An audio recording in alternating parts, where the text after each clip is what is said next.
بسم اللہ الرحمن الرحیم وصلی اللہ وسلم علی نبینا و مولانا محمد وعلی آلہ وصحابتہ اجمعین اما بعد فاعوذ باللہ من الشیطان الرجیم کتب علیکم اذا حضر احدکم الموت ان ترک خیرا الوصیۃ للوالدین والاقربین بالمعروف على المتقين فمن بدله بعدما سمعه فإنما إثمه على الذين يبدلونه إن الله سميع عليم فمن خاف من موص جنفا أو إثما فأصلح بينهم فلا إثم عليه إن الله غفور رحيم۔ طلبہ عزیز، بیان ابواب البر کا تفصیل سے چل رہا ہے، جس میں سے نظام قصاص کو، اس کی مصلحت کو، اس کے احکام کو تفصیل سے ذکر کرنے کے بعد اب وصیت کے باب میں حق تعالی شانہ ہدایتیں ارشاد فرماتے ہیں۔ شروع اسلام میں جبکہ لوگ اپنے اپنے حلف برداروں، اپنی قائم کی ہوئی مواخات اور اپنی دوستیوں کو بنیاد بناتے تھے اپنے ترکے کے حصول کا، اور نظام یہ تھا کہ جو مر جاتا تھا اس کا حلف بردار اس کے ساتھ آپس میں کیے ہوئے معاہدہ کرنے والے لوگ صداقتوں کی بنیادوں پر، دوستیوں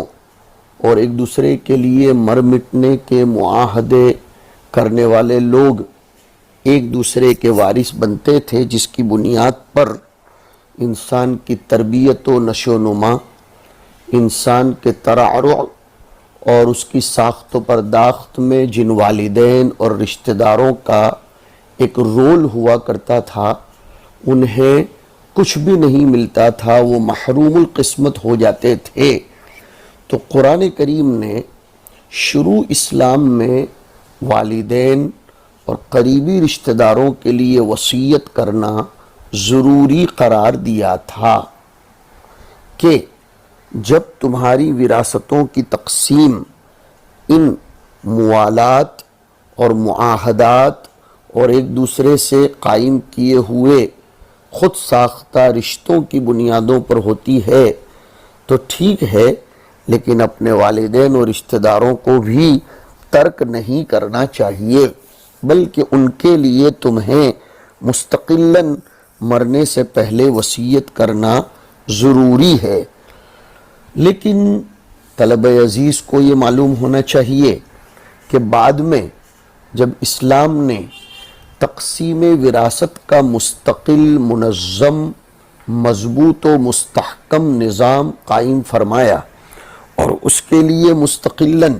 یوصیکم اللہ فی اولادکم والا رکوع اور اس کے علاوہ سورہ نساء کی آخری آیتیں وغیرہ نازل ہوئیں، تو اب والدین کے لیے، اولاد کے لیے اور ابناء و بنات کے لیے، اخوہ اور اخوات کے لیے باقاعدہ حصص مقرر کر دیے گئے ہیں۔ انہیں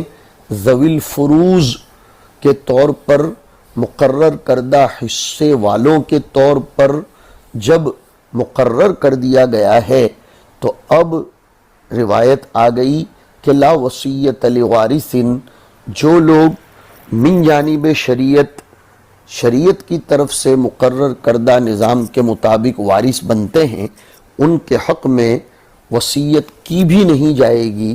اور اگر کر دی ہے تو اس وصیت کا نفاذ، وہ وصیت ایشو نہیں ہوگی، اس لیے کہ جب شریعت نے ان کو وارث ٹھہرا دیا تو انسان کو اس کا اختیار نہیں ہے کہ وہ انہیں وارث کے باب میں وصیت کرے اور ان کو کوئی الگ سے مال دینے کے باب میں کچھ کہہ جائے، اگر وہ کہہ بھی جاتا ہے تو پھر اس کو لاگو نہیں کیا جائے گا۔ ایک بات تو یہ ہوئی۔ ان آیات میں دوسری ایک بات بڑی زبردست کہی جا رہی ہے کہ اگر مرنے والے نے کسی کے بارے میں وصیت کی اور نفاذ وصیت کے شرائط اس موسیٰ کے باب میں پائے جا رہے ہیں تو اب اس وصیت کو لاگو کیا جائے گا۔ کون کون سے شرائط ہیں؟ اختصاراً نمبر 1 تو یہ ہے کہ وارث کے لیے وصیت نہ ہو۔ نمبر 2 کسی معصیت کے باب اور امر میں وصیت نہ ہو۔ نمبر 3 ثلث مال سے زیادہ کی وصیت نہ ہو۔ اگر ان شرائط کی رعایت کرتے ہوئے کوئی وصیت کی گئی ہے تو جن لوگوں کو گواہ بنا کر جن لوگوں کے سامنے یہ وصیتیں کی گئی ہیں انہیں گواہی دینی چاہیے، اور جن کو وصیت کی گئی ہے انہیں بھی چاہیے کہ وہ ان وصیتوں کو لاگو کرے، ایشیو کرے، ان وصیتوں کی تنفیذ اور نفاذ کرے، اس کے خلاف نہ کرے۔ اگر کوئی شخص ان وصیتوں کو بدل دیتا ہے تو بہت سخت گنہگار ہوگا۔ ہاں البتہ ایک بات ضرور ارشاد فرمائی بڑی زبردست کہ اگر کوئی شخص مرنے والا کوئی شخص وصیت کرتا ہے اور اس وصیت میں وہ نظام الہی کے خلاف جا رہا ہے، شریعت کے مقرر کردہ نظام کے خلاف جا رہا ہے، مثلا یہ کہ وہ مسجد مدرسہ یا کسی قریبی رشتہ دار کے لیے ڈھیر ساری وصیت کرتا ہے جس میں اس کے اصلی ورثہ کے محروم ہو جانے کا اندیشہ ہے، اس کی آل اولاد کے محروم ہو جانے کا اندیشہ ہے، تو پھر اس موسیٰ کو چاہیے، موسیٰ ساتھ سے جس کے سامنے وصیت کی جا رہی ہے اور جس کو گواہ بنایا جا رہا ہے، اسے چاہیے کہ وہ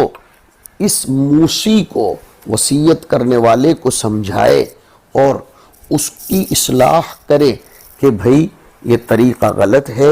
تمہیں اس طرح وصیت کرنے کا حق اور جواز نہیں ہے کہ تم اپنے ورثہ کو یکسر محروم کر دو۔ تو ایسے لوگوں کو اصلاح کی صورت میں لا کر کھڑا کرنا چاہیے۔ ایسا دنیا میں بہت ہوتا ہے بچوں، تمہیں میدان میں آنے کے بعد پتہ چلے گا کہ بہت سے لوگ اپنی اولاد سے ناراض ہوتے ہیں، یا بہت سے لوگوں کو کچھ ان کے حواریین کان بھر دیتے ہیں، پٹا لیتے ہیں، تو وہ اپنی اولاد سے زیادہ وصیت کر کے جاتے ہیں دوسرے کچھ لوگوں کے لیے۔ کچھ لوگوں کو ان کی اولاد خدمت نہیں کرتی، اس لیے وہ مساجد و مدارس، خانقاہوں اور اسی طرح کچھ مسافر خانوں، ہاسپٹلوں اور کچھ غرباء و مساکین کے لیے وصیت کر ڈالتے ہیں۔ مقصود ان کا اپنے ورثہ کو محروم کر دینا ہوتا ہے۔ قرآن کریم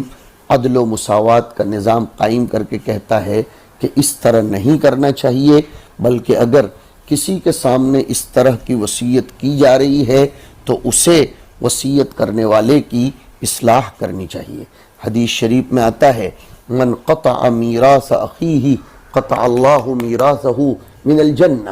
کہ جو اپنے کسی وارثدار کی وصیت کو قطع کرتا ہے تو اللہ تبارک و تعالی اس کی جنت سے حاصل ہونے والی میراث کو قطع کر دیتا ہے۔ یہ ہے ان آیات کا موٹا موٹا پیغام۔ اب کتاب میں دیکھیے، کتیبہ جب اعلیٰ کے صلے کے ساتھ آئے تو وہ فرض کے معنی میں ہوتا ہے، جیسے اوپر تھا کتب علیکم القصاص فی القتلى، اور آگے آ رہا ہے کتب علیکم الصیام، تو کتب ای فریض علیکم، تمہارے اوپر فرض کر دیا گیا ہے۔ کیا فرض کر دیا گیا ہے؟ نائب فائل بعد میں آ رہا ہے الوصیت، وصیت کرنا، للوالدین والاقربین، والدین اور قریبی رشتہ داروں کے لیے بالمعروفی، قانون کے مطابق۔ کب یہ فرض کر دیا گیا؟ اذا حضر احدکم الموت، جب تم میں سے کسی کی موت سامنے نظر آنے لگے، اسے ایسا محسوس ہو کہ اب میری موت کا وقت قریب آ چکا ہے۔ اور دوسری شرط یہ ہے کہ ان ترک خیرہ، اگر وہ کوئی مال چھوڑ کر جاتا ہے، تو اگر وہ کوئی مال چھوڑ کر جاتا ہے اور موت کے مقدمات سامنے نظر آ رہے ہیں، تو پھر اس کے لیے وصیت کرنا والدین اور رشتہ داروں کے حق میں قانون کے مطابق عدل و انصاف کے ساتھ ضروری ہے۔ کتب علیکم اذا حضر احدکم الموت، موت تو کوئی ایسی چیز نہیں ہے جو حاضر ہو، حاضر اور غائب ہونے والی اشیاء تو اشیاء مادیہ ہوتی ہیں، موت تو امر معنوی ہے۔ اس لیے فرمایا ای اسباب الموت، جب موت کے اسباب سامنے آنے لگیں، کوئی سخت بیمار ہو گیا یا عمر طبعی کافی حد تک بڑھ گئی اور اب ایسا لگنے لگا کہ میری موت آئے گی، یا کوئی اور مسئلہ پیش آیا، کسی مہلک بیماری میں مبتلا ہو گیا، تو ایسے موقع پر اسے وصیت کر جانا ضروری تھا شروع اسلام میں۔ ان ترک خیرن، خیرن مالن کو کہا گیا ہے، مال اس کو خیر کہا گیا۔ دوسری ایک جگہ بھی آیا وَإِنَّهُ لِحُبِّ الْخَيْرِ لَشَدِيدٌ، اور اسی طریقے سے لَيْسَ عَلَيْكُمْ جُنَاحٌ أَن تَبْتَغُوا فَضْلًا مِّن رَبِّكُمْ، تو مال کو کہیں خیر کہیں فضل فرمایا گیا۔ پتہ چلا مطلق مال شر نہیں ہے، مال کا استعمال خیر اور شر اس کو بنا دیتا ہے۔ اور ان ترک خیرن تنوین لا کر اشارہ کر دیا، تھوڑا مال چھوڑ کر جاؤ یا زیادہ، وصیت کرنا پڑے گی۔ اور قرآن کریم میں کم زیادہ دونوں کو مال کہا گیا ہے، وما تنفقوا من خیر وما انفقتم من خیر۔ اور بعض حضرات نے فرمایا ہے کہ مالن کی تنوین تعظیم اور تکثیر کے لیے ہے، ای مالن کثیرن، اس لیے کہ مصنف ابن ابی شیبہ میں حضرت علی کی ایک روایت آئی کہ ان کے ایک آزاد کردہ غلام نے وصیت کرنا چاہی جبکہ اس کے پاس 700 درہم تھے، صرف 700 درہم، تو حضرت علی نے منع فرمایا اور استدلال فرمایا ان ترک خیرن والخیر هو المال الکثیر۔ تو اس سے یہ سمجھ میں آتا ہے کہ ان ترک خیرن اس کی تنوین تعظیم و تکثیر کے لیے ہے۔ حضرت عائشہ رضی اللہ تعالی عنہ ایک اور نظریہ اور رائے پیش فرماتی ہیں کہ اگر کسی کے پاس بہت زیادہ اہل و عیال ہوں اور وہ 3000 درہم بھی چھوڑ کر جائے تو یہ مال کثیر نہیں ہوگا۔ پتہ چلا کہ مال کی قلت و کثرت کا دار و مدار اشخاص و احوال کے اختلاف پر ہوگا۔ بہت سے لوگ جن کی تنخواہ مثلاً 5000 ہو لیکن ان کے آگے پیچھے کوئی نہ ہو، ان کو کوئی ذمہ داری ان کے اوپر کسی کی نہ ہو، نہ والدین کی، نہ بیوی بچوں کی، نہ کوئی آگے پیچھے کی، اور کھانا وغیرہ بھی دوسروں کی طرف سے آتا ہو، تو ایسے لوگ مالدار کہے جائیں گے۔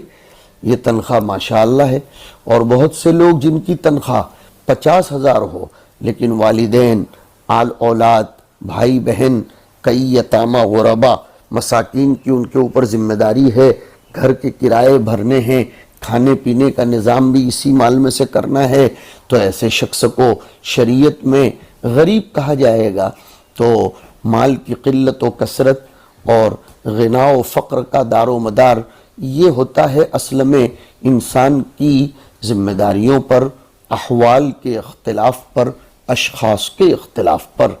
بہرحال جب تم میں سے کسی کی موت کا وقت قریب آ جائے اور وہ مال چھوڑ کر جاتا ہو تو اس کے لیے وصیت کرنا ضروری ہے۔ الوصیت مرفوع بکتب،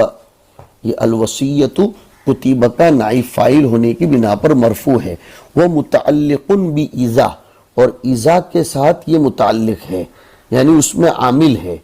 اور آگے فرماتے ہیں دیکھو وہ متعلق بإذا ان کانت ظرفیتاً، یہاں وقف لازم کر دو، ودال علی جوابها ان کانت شرطیتاً، یہ دوسری بات ہے۔ اب اس کو سمجھو، یعنی کتب علیکم اذا حضر احدکم الموت ان ترک خیرا الوصیت للوالدین، تو الوصیت اس کا تعلق اذا سے ہے اگر اذا کو ظرفیہ مانو تو، یعنی ظرفیہ محضہ مانو، اس میں شرط کے معنی کا تضمن نہ مانو، تو اب یہ الوصیت متعلق ہو جائے گا اذا سے، یعنی کتب علیکم ان یوصی احدکم وقت حضور الموت لہ، اور اگر اذا کو شرطیہ مانو، یعنی شرطیہ ایسا کہ ظرفیہ بھی ہے لیکن متضمن ہے شرط کے معنی کو، تو اب دو شرطیں جمع ہو جائیں گی، ایک تو اذا ظرفیہ جو متضمن ہے شرط کے معنی کو، اور دوسری ان، تو دونوں کا جواب محذوف ہے جس پر لفظ وصیت دلالت کرتا ہے، اور محذوف کی تقدیر ان دونوں میں اس مضارع کو مانا جائے گا جو مضارع مقرون ہوگا لام امر سے، وہ اس طرح ہوگا کہ فلیوسی، یہ دونوں کا جواب ہو جائے گا۔ تو گویا شارح وصیت کے بارے میں تین امور کی خبر دے رہے ہیں کہ وہ مرفوع ہے کتب کی وجہ سے، نمبر دو وہ عمل کر رہا ہے اذا میں اگر اذا شرطیہ نہیں ہے بلکہ محض ظرفیہ ہے، نمبر تین الوصیت اس کے جواب پر دلالت کر رہا ہے اگر وہ شرطیہ ہے اور ان کے جواب پر بھی دلالت کر رہا ہے، اذا کے جواب پر بھی اور ان کے جواب پر بھی، تو متعلق باذا ان کانت ظرفیتن ای ظرفیتن محضتن غیر متضمنہ للشرط، نمبر دو ودال علی جوابها ان کانت شرطیتن، اور اگر وہ شرطیہ ہے تو اس کے جواب پر دلالت کرتا ہے، وجواب ان محذوف، اور الوصیت کو جب آپ نے یہ کہہ دیا کہ وہ اذا شرطیہ کے جواب پر دلالت کرنے والا ہے، تو اب سوال ہو رہا تھا کہ ان، اس کا جواب کہاں ہے؟ کہہ رہے ہیں وہ جواب ان محذوف، ان کا جواب محذوف ہے، ای فلیوسی، اور اس محذوف پر خود الوصیت دلالت کر رہا ہے، للوالدین والاقربین بالمعروف ای بالعدل، بالمعروف کا کیا مطلب؟ بألا یزید علی الثلث ولا یفضل الغنی، ثلث سے زیادہ کی وصیت نہ کرے اور کسی مالدار کو فضیلت نہ دے، حقا علی المتقین، یہ حقا کیوں منصوب ہے؟ مصدر مؤکد لمضمون الجملۃ قبلہ، جب کتب میں فرضیت کا معنی آ گیا تو اب حقاً کو اس کا مصدر مؤکد ماننا پڑے گا، کتب علیکم اس میں آ گیا تھا، اس لیے اب مفعول مطلق من غیر لفظ ہی بولو، یا مضمون جملہ کے لیے مفعول مطلق ای حق ذالک حقا، یہ چیز اس طرح وصیت کر جانا یہ ضروری ہے متقیوں کے لیے، لیکن مصنف کہہ رہے وَهَذَا مَنْسُوخٌ بِآیَةِ الْمِیرَاثِ، آیت المیراث یعنی یوصیکم اللہ فی اولادکم کی وجہ سے اس آیت کا حکم منسوخ ہے، یہ منسوخ الحکم ہے، منسوخ التلاوت نہیں ہے، وَبِحَدِيثِ لَا وَصِيَّةَ لِوَارِثٍ، اور لا وصیت لوارث والی روایت کی بنا پر بھی یہ منسوخ ہے، رواہ الترمذی رحمہ اللہ تعالی۔ فمن بدلہ ای الایصاء، جو اس وصیت کو بدل دے، من شاہد و وصی، مثلا بدل دیتا ہے کوئی گواہ، یا بدل دیتا ہے وہ جس کو کسی کے لیے وصیت کی جا رہی ہے، وہ اس وصیت کی مقدار کو، اس کی حقیقت کو بدل دیتا ہے، بعدما سمعہ بمعنی علمہ فإنما اسمہ، تو وصیت سننے جاننے کے بعد بھی اگر کوئی بدل دیتا ہے تو اس بدلنے کا گناہ، ہو کی ضمیر کا مرجع ای الایصاء المبدل، جو مرجع مستفاد اور مفہوم ہو رہا ہے، ان لوگوں کو ہوگا جو اس کو بدل دیتے ہیں، ہونا چاہیے تھا فإنما اسمہ علیہ، لیکن کہا فیہ اقامت الظاہر مقام المضمر، کیوں؟ تقبیحا لشأنہ ان اللہ سمیع لقول الموصی، اللہ تعالیٰ وصیت کرنے والے کی بات کو سنتے ہیں، علیم بفعل الوصی، اور وہ وصی کے فعل کو جانتے ہیں کہ اس نے بدل دیا ہے، فمجازن علیہ، وہ اس کا بدلہ دیں گے۔ فمن خاف من موص اور موص مخففا و مثقلا، جو شخص کسی وصیت کرنے والے کی طرف سے اندیشہ کرے کہ وہ وصیت میں گڑبڑ کر رہا ہے یا غلط وصیت کر رہا ہے، جنفا میلا عن الحق خطأ، وہ بھولے سے غلط وصیت کر رہا ہے یا جان بوجھ کر غلط وصیت کر رہا ہے، بِأَن تَعَمَّدَ ذَلِكَ، جنفن اور اسمن میں فرق بیان کیا کہ جنفن ای خطأن، اسمن ای عمدن، کیسے غلط وصیت کرتا ہے؟ مثلا بالزیادت علی الثلث، ثلث سے زیادہ کی وصیت کرتا ہے، او تخصیص غنی، یا صرف وہ کسی غنی کو خاص کرتا ہے مثلا، تو ایسا شخص اگر اس وصیت کرنے والے کو راہ راست پر لاتا ہے، فَأَصْلَحَ بَيْنَهُمْ بَيْنَ الْمُوصِي وَالْمُوصَى لَهُ، وہ وصیت کرنے والے اور جس کے لیے وصیت کی جا رہی ہے ان کے درمیان صلح کرواتا ہے، صلح کروانے کی شکل بالامر بالعدل، وہ انصاف کا حکم دیتا ہے، فلا اسم علیہ فی ذالک ان اللہ غفور الرحیم، اللہ تعالیٰ معاف کرنے والے رحم کرنے والے ہیں۔ پتہ چلا کہ جذبات میں وصیت کرنا بھی نافذ نہیں ہوگا، اس کے لیے عقل مندی اور دانش مندی ضروری ہے، نظام شرع کی پابندی بھی ضروری ہے، اس لیے کہ مرتے وقت اب یہ مال انسان کا اکیلے کا نہیں رہتا بلکہ اس کے ساتھ ورثہ کا حق لگ جاتا ہے۔ حدیث شریف میں آیا انت تصدق وانت صحیح شحیح تأمل الغنى وتخشى الفقر، کہ تم صدقہ کرو اس حالت میں کہ تم تندرست ہو اور مال کی محبت جس زمانے میں ہو اس وقت وصیت اور صدقہ کرنا یہ ٹھیک ہے، لیکن جب اذا بلغت الحلقوم وان تقول وان، جیسے حدیث میں آیا قلت لفلان کذا و کذا، تو حدیث شریف میں آیا صار لفلان، اب تو یہ مال فلاں فلاں کا ہو چکا ہے، اس لیے مرتے وقت اب اپنے مال میں تصرف مطلق کا اختیار صاحب مال کو بھی نہیں ہوتا۔ وصلی اللہ علی النبی الکریم۔